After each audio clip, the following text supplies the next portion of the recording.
There were so many different things I could tell her. You're crazy. You freak me out. There is literally no way to make you leave me alone. My bad. I totally read that bad. I read that like a 5-year-old. Okay. There is literally no way to make you leave me alone. I slipped. I quickly covered my mouth with my hands. People were staring and shooting me evil glances. I screwed up. Badly.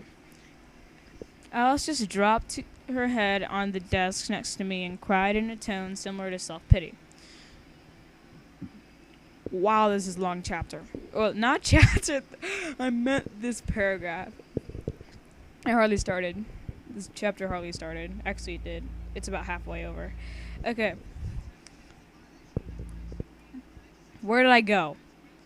Alice just dropped her head on the desk next to me and cried in a tone similar to self-pity. What does a cry in self-pity sound like? I don't know. Try to figure that out on your own, readers. If you're gonna read it. Okay, so here we go. She got me so lost in our conversation that I didn't even realize we were sitting down at our desk in front. Desks in French. Another thing I quickly realized is that she is very overly dramatic. Okay, let me try to read this. Why'd you put French in here? Because they're in French class, duh. Oh, whatever. Duncan, peux-je venir ici pour un instant? Wow. I think I actually read that right. Nice job! So the translation is, Duncan, could you come over here for a minute?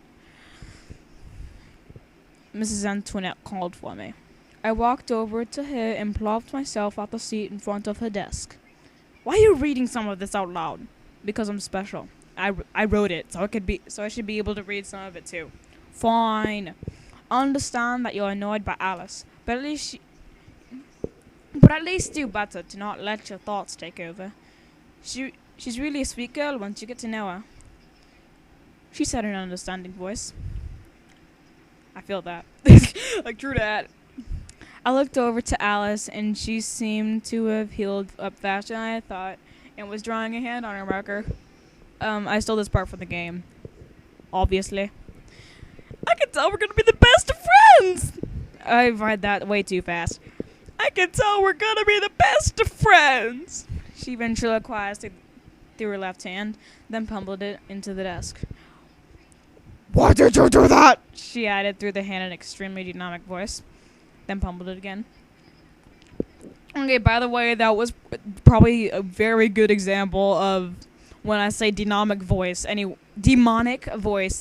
in this. So, let's continue. Come on, don't do this. See, I can dance. She begged through the hand. The hand started to stand up like a person. Her right hand put a hat on it and started to dance in a lazy form. Once again, the hand was pummeled. She's really violent. Well, so is Duncan and me, so we make the perfect family. How are you supposed to know? I asked. Why do you always make me read the French? Okay, this quote's coming up that's also French, so I demand you to read it because it's one of Duncan's. Whatever. Dites-le in français.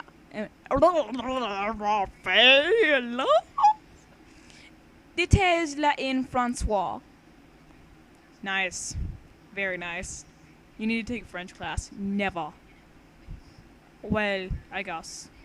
Okay, let's continue. Miss Antoinette corrected. Isn't Antoinette French? Yeah, she's a French teacher. But isn't it her first name? Whatever. I was too lazy to go on Wikipedia again after like 20 minutes of hard work. Like, well, actually, once I think about it, it was probably 10 minutes between the last French last name reference. So, the last Canadian last name reference. I think I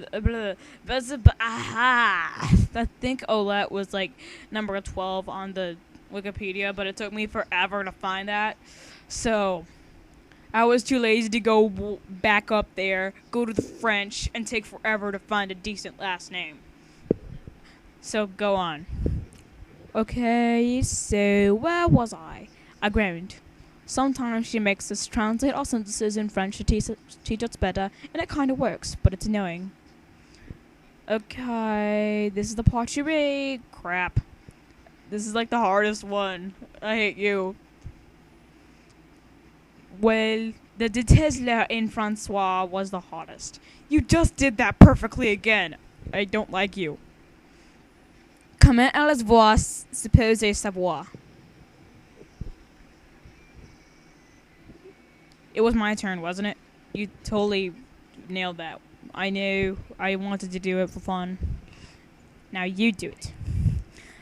Fine. Comment elles voient supposer savoir. That rhymes!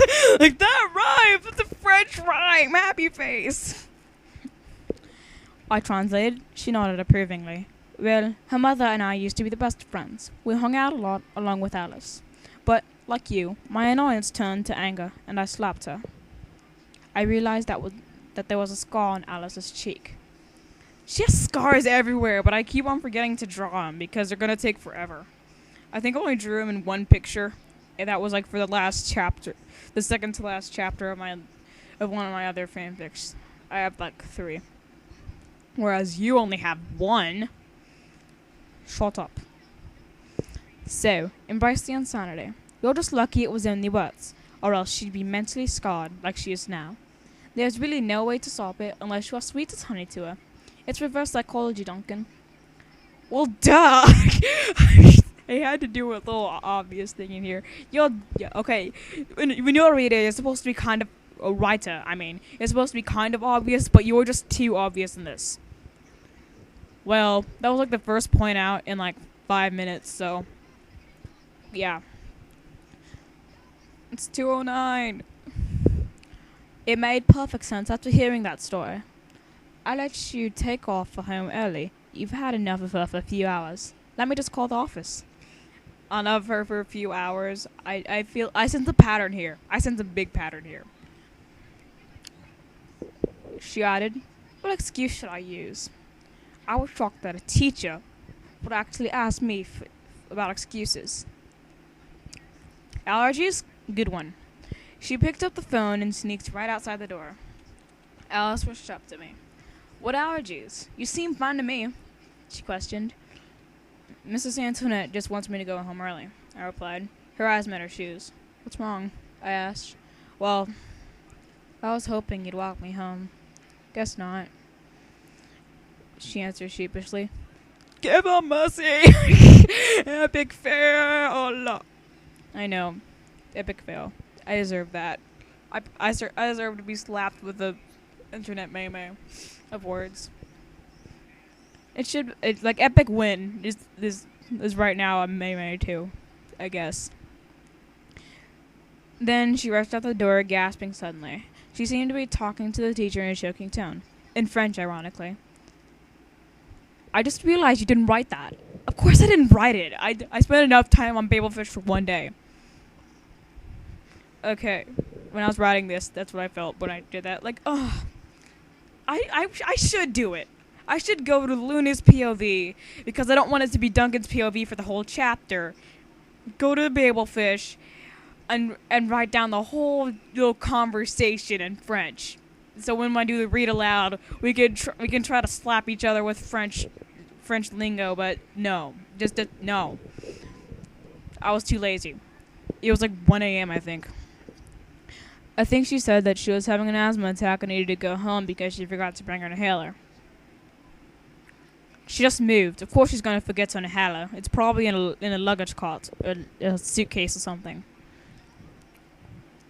You didn't say she arrived with any suitcases or anything. Didn't you say she just moved? Well, she moved like 5 minutes ago, actually, when she entered. So, I guess.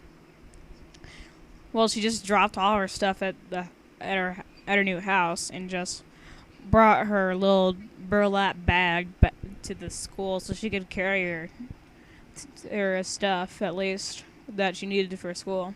so she didn't have to like bring too much. Okay.